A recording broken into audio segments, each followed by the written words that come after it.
So we're back with today's case study.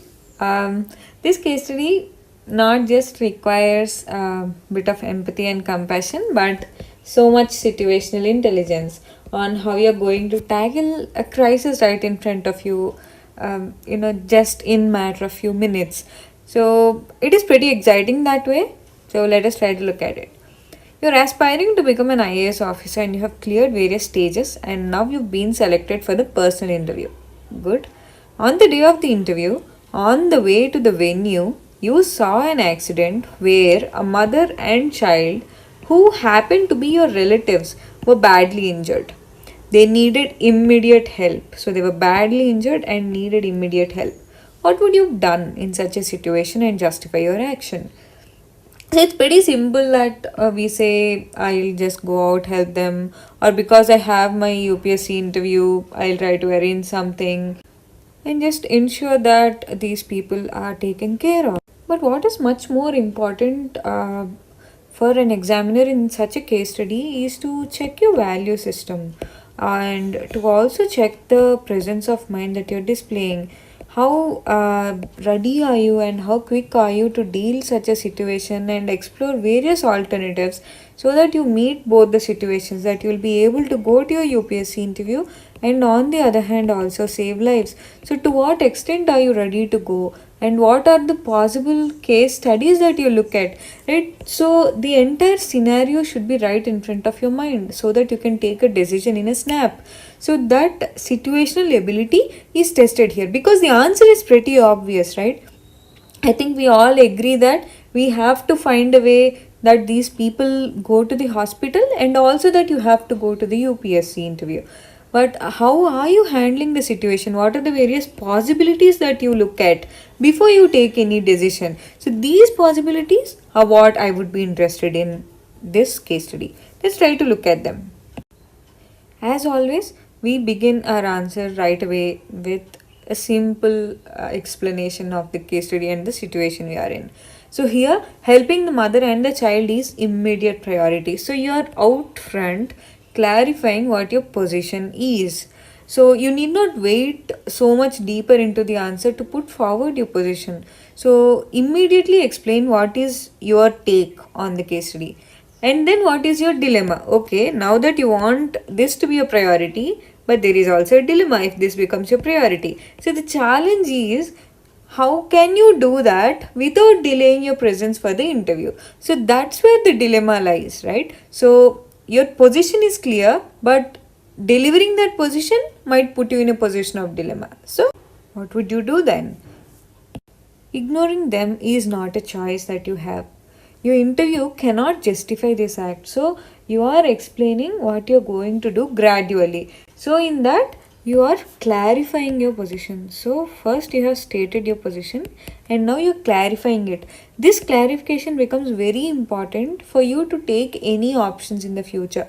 So ignoring is not a choice and your interview is not justice for ignoring.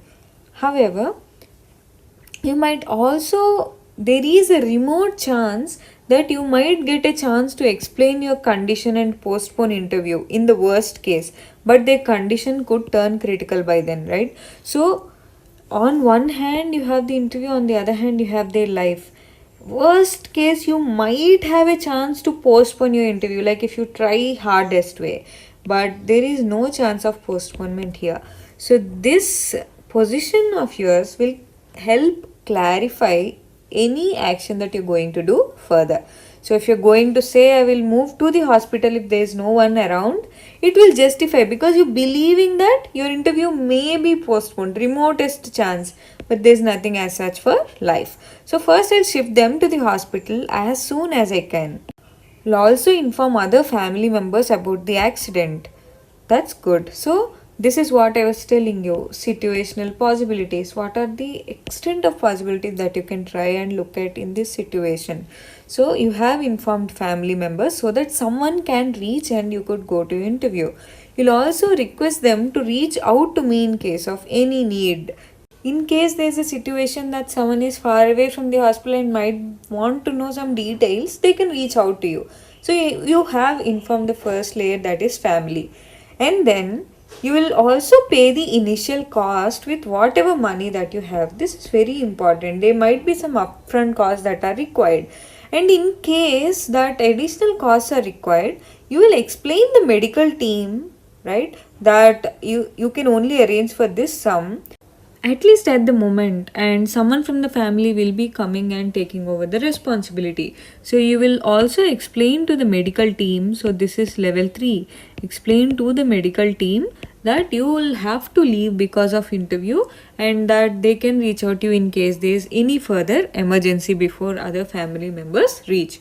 So this way you will explain your situation to the family, pay some cost, explain the medical team, and then with all these things set in place, you will go to the interview. So far it looks so good, right? So thankfully, after the accident, if you are left with the time to take them to the hospital, right? So if there is some time for you to take them to the hospital, yes, right? And then you will admit and go to interview like we discussed so far. You will inform family, you will pay some cost, you will also inform the medical team, and then go to interview. If all this left you sufficient time to go to UPSC after the interview, but no, you do not have sufficient time left, then what would you be doing? You will look around and see if there is any auto or anyone else to seek help. So if you can arrange an auto or transport or maybe dial an ambulance, and if they could reach very quickly, explain your situation and seek help. So it could just be someone around that you could trust in, and you request their help.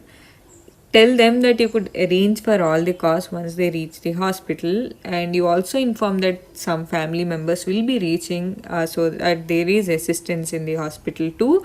So if you can find someone around or you can request an auto, then you are lucky again. So you will stay in touch with them till they reach hospital and everything is set in place. Fortunate for you. But what if there is a situation where there is no one to help? What would you do in such situation?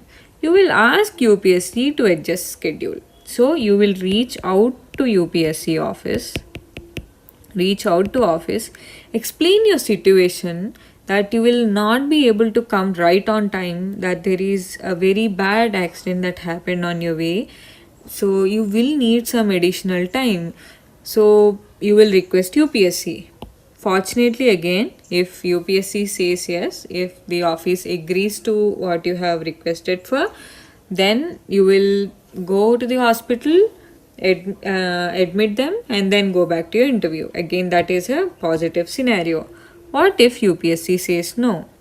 If UPSC says no, like we discussed in the beginning itself, this is where the entire dilemma will reveal.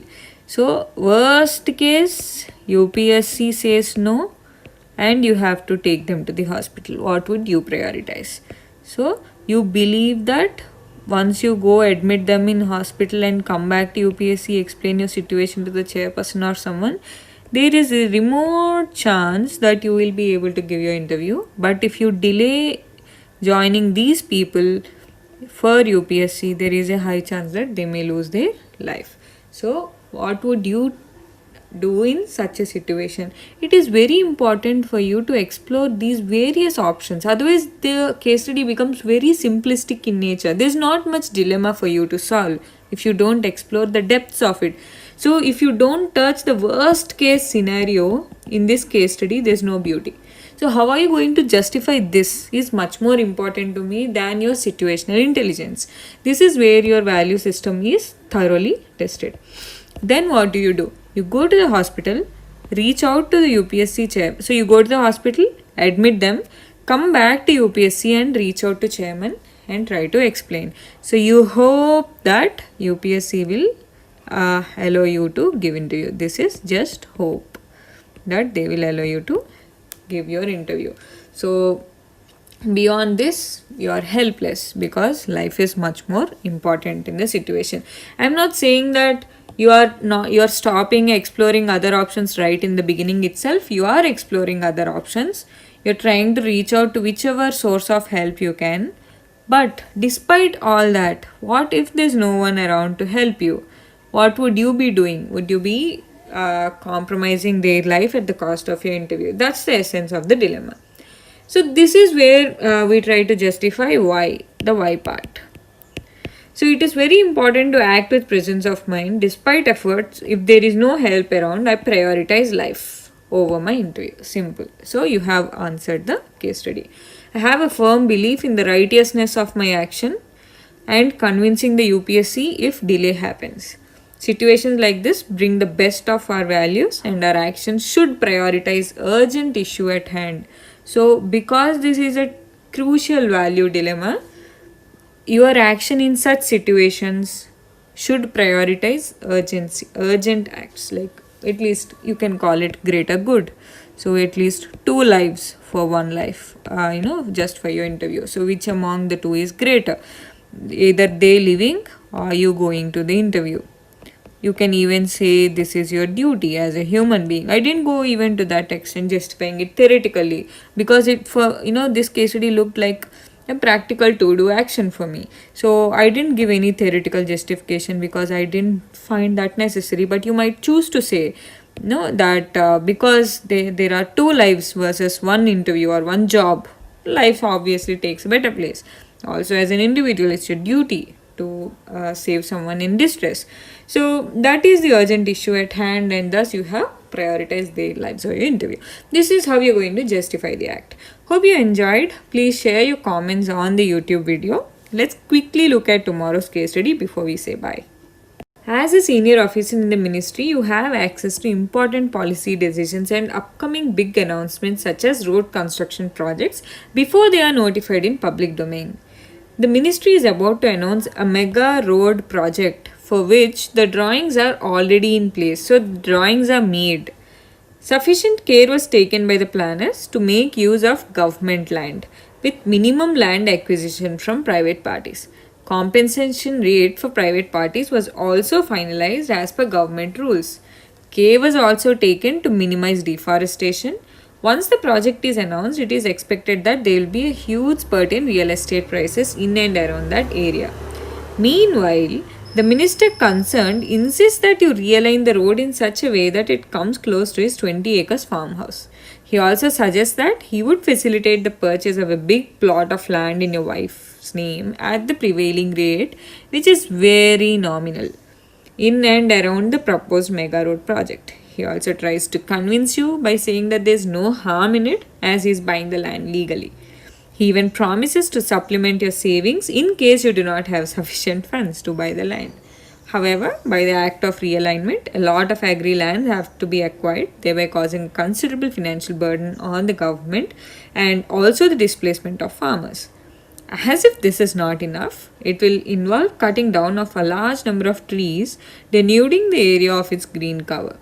Faced with this situation, what will you do?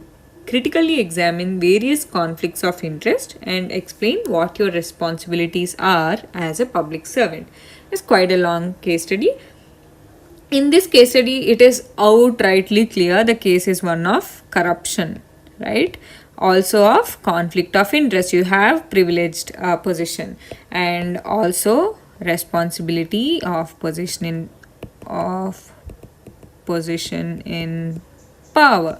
So you have so much access to critical data and the project is entirely done. It is in place and then you just want to disturb it for the gain of one person. So what would you do? What are your personal values? What professional values should guide you? And what should be your way ahead? How tactfully would you tackle the issue? So this is what is going to take place in your answer. So let's look at your answers. Please do share the responses on the YouTube video. We'll catch up tomorrow. Until then, bye, good night, and please do stay home and stay safe. Take care of everyone around you too. Bye.